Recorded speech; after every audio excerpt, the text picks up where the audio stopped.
أعوذ بالله من الشيطان الرجيم بسم الله الرحمن الرحيم ونجنا برحمتك من القوم الكافرين وأوحينا إلى موسى وأخيه ولا أن تبوأ لقومكما بمصر بيوتا واجعلوا بيوتكم قبلة وأقيموا الصلاة وبشر المؤمنين وقال موسى ربنا إنك آتيت فرعون وملأه زينة وأموالا في الحياة الدنيا ربنا ليضلوا عن سبيلك ربنا اطمس على أموالهم واشدد على قلوبهم فلا يؤمنوا حتى يروا العذاب الأليم۔ اور اپنی رحمت سے ہمیں کافر قوم سے نجات دے دیجئے۔ اور ہم نے موسیٰ علیہ السلام اور ان کے بھائی ہارون علیہ السلام کو وہی بھیجی کہ تم دونوں اپنی قوم کو مصر ہی کے گھروں میں بسا لو اور اپنے گھروں میں نماز کی جگہ بنا لو اور اس طرح نماز قائم کرو اور ایمان لانے والوں کو خوشخبری سنا دو۔ اور موسیٰ علیہ السلام نے کہا اے میرے پروردگار، آپ نے فرعون اور اس کے سرداروں کو دنیاوی زندگی میں سج دھج دے رکھی ہے اور مال و متاع کی دولت بخشی ہے۔ اے ہمارے پروردگار، اس کا نتیجہ یہ ہو رہا ہے کہ لوگوں کو آپ کے راستے سے بھٹکا رہا ہے، اور اے ہمارے پروردگار، ان کے مال و دولت کو تہس نہس کر دیجئے اور ان کے دلوں کو اتنا سخت کر دیجئے کہ وہ اس وقت تک ایمان نہ لائیں جب تک وہ دردناک عذاب کو نہ دیکھ لیں۔ سورہ یونس کی 86، 87، 88 3 آیات آپ کے سامنے پڑھی گئی ہے۔ اللہ تعالیٰ نے حضرت موسیٰ علیہ السلام کو فرعون کی ہدایت کے لیے اور اس کو دعوت دینے کے لیے بھیجا، اور بہت ساری کوششیں کی، محنتیں کی، لیکن فرعون دعوت کو قبول کرنے کے لیے تیار نہیں ہوا۔ تو کل آپ کے سامنے ذکر کیا گیا تھا کہ موسیٰ علیہ السلام کی قوم نے دعا کی تھی کہ ظالم قوموں سے ہمیں نجات دے دیجئے۔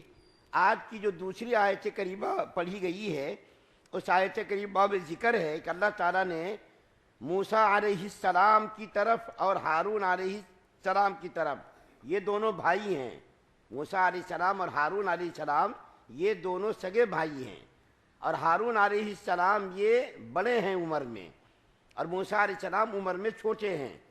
تو دونوں کو اللہ تعالیٰ نے نبی بنایا، اور یہ جو ہارون علیہ السلام کو نبی بنایا موسیٰ علیہ السلام کی دعا کا نتیجہ تھا کہ اللہ تعالیٰ نے ہارون علیہ السلام کو نبی بنایا۔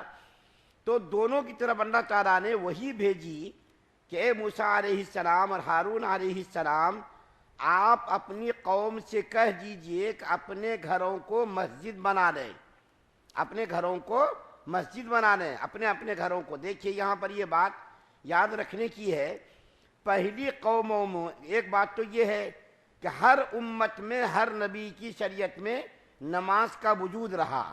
حضرت آدم علیہ السلام سے لے کر نبی کریم صلی اللہ علیہ وسلم تک جتنی بھی شریعتیں آئیں، تمام شریعتوں میں نماز کا وجود رہا۔ اس کی کیفیت، اس کی تفصیل الگ رہی، کسی میں رکوع تھا سجدہ نہیں تھا، کسی میں سجدہ تھا رکوع نہیں تھا۔ ہر امت میں، ہر شریعت میں نماز کا وجود رہا، کوئی شریعت نماز سے خالی نہیں رہی، ہر شریعت کے اندر نماز کا وجود رہا ہے۔ تو حضرت موسیٰ علیہ السلام اور حضرت ہارون علیہ السلام کی طرف وہی بھیجی کہ آپ اپنی قوم سے کہہ دیجئے کہ اپنے گھروں میں ہی نماز پڑھیں، ابھی مصر سے نکلنے کی ضرورت نہیں ہے، ابھی مصر سے نکلنے کا وقت نہیں آیا، تو اپنے گھروں میں نماز پڑھیں۔ تو پہلی شریعتوں میں مسجد میں ہی نماز پڑھنا ضروری تھا، لازمی تھا، گھروں میں نماز پڑھنا جائز نہیں تھا۔ یہ نبی کریم صلی اللہ علیہ وسلم کی خصوصیت ہے، یہ نبی کریم صلی اللہ علیہ وسلم کی فضیلت ہے کہ اللہ کے رسول صلی اللہ علیہ وسلم نے فرمایا کہ اللہ تعالیٰ نے مجھ کو کچھ چیزوں پر دیگر انبیاء کرام پر فضیلت دی ہے۔ ان فضیلتوں میں سے ایک تو یہ ہے کہ اللہ تعالیٰ نے نبی کریم صلی اللہ علیہ وسلم کی برکت سے ساری زمین کو مسجد بنا دیا. جہاں بھی وقت ہو جائے نماز پڑھ لینا چاہیے. بس اسٹینڈ میں ہو, ریلوے اسٹیشن میں ہو, یا جہاں موقع ملے, ریل کے اندر ہو, بس کے اندر ہو, ہوائی جہاز کے اندر ہو. اگر کوئی آدمی معذور ہے, مجبور ہے, اپنے گھر کے اندر بھی نماز پڑھ لے تو اس کی نماز ہو جائے گی. مسجد میں آ کر جماعت کے ساتھ نماز پڑھنا یہ سنت مؤکدہ ہے. اس کا چھوڑنے والا سخت گنہگار ہوگا. لیکن اس شریعت میں اللہ تعالیٰ نے اتنا کنسیشن دیا ہے, اتنی رعایت دی ہے کہ جہاں نماز کا وقت ہو جائے وہاں نماز پڑھ لو. اگر مسجد میں پہنچنے کی گنجائش نہیں ہے, نماز کا وقت بالکل تنگ ہو گیا اور آدمی مسجد نہیں پہنچ سکتا ہے, تو مسجد کے گھروں کے اندر نماز پڑھ لے. یہ نبی کریم صلی اللہ علیہ وسلم کی فضیلت ہے کہ نبی کریم صلی اللہ علیہ وسلم کی برکت سے اللہ تعالیٰ نے اس امت کو بہت ساری خصوصیات سے نوازا ہے. انہی خصوصیات میں سے خصوصیت یہ بھی ہے کہ اللہ تعالیٰ نے ساری امت کے لیے زمین کو مسجد بنا دیا ہے. جہاں موقع ملے وہاں نماز پڑھ لینا. لیکن دوسری شریعتوں میں, دوسری امتوں میں یہ نہیں تھا. دوسری امتوں میں یہ تھا کہ مسجد میں آ کر نماز پڑھنا ضروری تھا, چاہے کوئی بھی حالت ہو جائے. لیکن چونکہ موسیٰ علیہ السلام کی قوم کے اوپر, بنی اسرائیل کے اوپر آفت آئی ہوئی تھی, فرعون کا ظلم و ستم انتہا کو پہنچا ہوا تھا, ایمان والوں کو, کلمہ پڑھنے والوں کو ظلم کا نشانہ بناتا تھا, تو اللہ تعالیٰ نے موسیٰ علیہ السلام کے ساتھ یہ رعایت کی کہ آپ اپنی قوم سے یہ کہہ دیجئے کہ اپنے اپنے گھروں کے اندر ہی نماز پڑھ لیا کریں, اپنے اپنے گھروں کو ہی مسجد بنا لیں, اور مومنین کو ایمان کی بشارت سنا دیجئے. آپ مومنین کو ایمان کی بشارت سنا دیجئے. اور جو آخری آیت کریمہ پڑھی گئی ہے اس کے اندر موسیٰ علیہ السلام کی ایک بد دعا ذکر کی گئی ہے. نبیوں کی شان نہیں ہے یہ, نبیوں کی شان کی یہ مناسب نہیں ہے کہ وہ بد دعا کرے.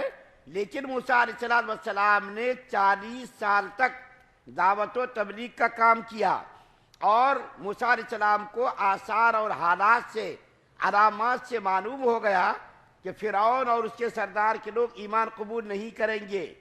اور دوسری بات ایک اللہ تعالیٰ نے بتا دیا موسیٰ علیہ السلام کو کہ یہ لوگ اب مسلمان نہیں ہوں گے, آپ اس کے اوپر اب محنت کرنا چھوڑ دیے, یہ لوگ مسلمان نہیں ہوں گے.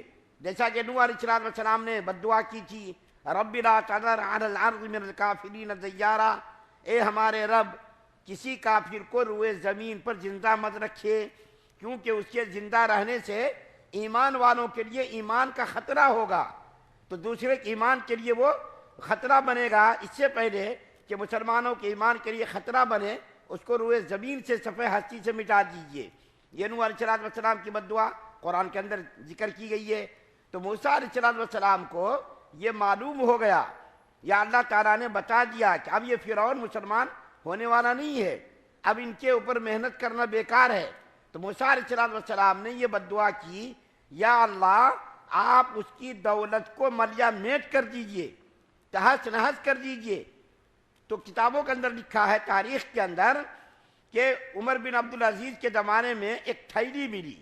اس تھیلی کو جب نکالا گیا تو دیکھا گیا کہ اس کے اندر کچھ دینار درہم پتھر بنے ہوئے تھے. تو جب معلوم کیا گیا, جب تاریخ نویسوں کو بلایا گیا تو انہوں نے کہا یہ درہم و دینار فرعون کے زمانے کا ہے. موسیٰ علیہ السلام کی بد دعا سے یہ درہم و دینار یہ سب پتھر بن گئے تھے. عمر بن عبدالعزیز کے زمانے میں وہ تھیلی ملی. تو اللہ تعالیٰ نے اس کے بارے میں آتا روایتوں میں کہ موسیٰ علیہ السلام کی بد دعا کا نتیجہ یہ نکلا کہ اس کے کھیت کے اندر, دولت کے اندر سب کچھ اللہ تعالیٰ نے تحت نحس کر دیا. اس کی دولت کو, اس کے پیسوں کو, اس کی ساری چیزوں کو اللہ تعالیٰ نے پتھر بنا دیا. تو موسیٰ علیہ السلام نے یہ بد دعا کی, اے میرے پروردگار آپ وَشْدُدْ عَلَىٰ قُلُوبِهِمْ, آپ ان کے دلوں کو سخت کر دیجئے, ان کے دلوں کو آپ سخت کر دیجئے. ہم نے اتنی محنت کی اور اتنی محنت کے باوجود وہ مسلمان ہونے کے لیے تیار نہیں ہیں. دردناک عذاب دیکھنے سے پہلے پہلے آپ جو ہے اس کو وہ ایمان لانے کی طرف مائل نہ ہو, دردناک سزا ان کو دے دیجیے آپ. تو اللہ تعالیٰ نے ان کی دعاؤں کو قبول کیا. اس کا ذکر آگے کی آیت میں آ رہا ہے. موسیٰ علیہ السلام نے جو بد دعا کی فرعون کے بارے میں، ان کی بد دعا کو اللہ تعالیٰ نے قبول کر لیا، اور فرعون کی ہلاکت اور بربادی کا ذکر یہ تو آپ سنتے رہتے ہیں کہ سمندر کے اندر غرق ہو گیا، تو اس کا ذکر جو موسیٰ علیہ السلام کی دعا کو اللہ تعالیٰ نے قبول کیا، اس کا ذکر انشاءاللہ آگے آئے گا۔ اللہ تعالیٰ سے دعا ہے اللہ ہم سب کو سننے زیادہ عمل کی توفیق عطا فرمائے۔ سبحان اللہ و بحمدہ، سبحانک اللہم و بحمدک۔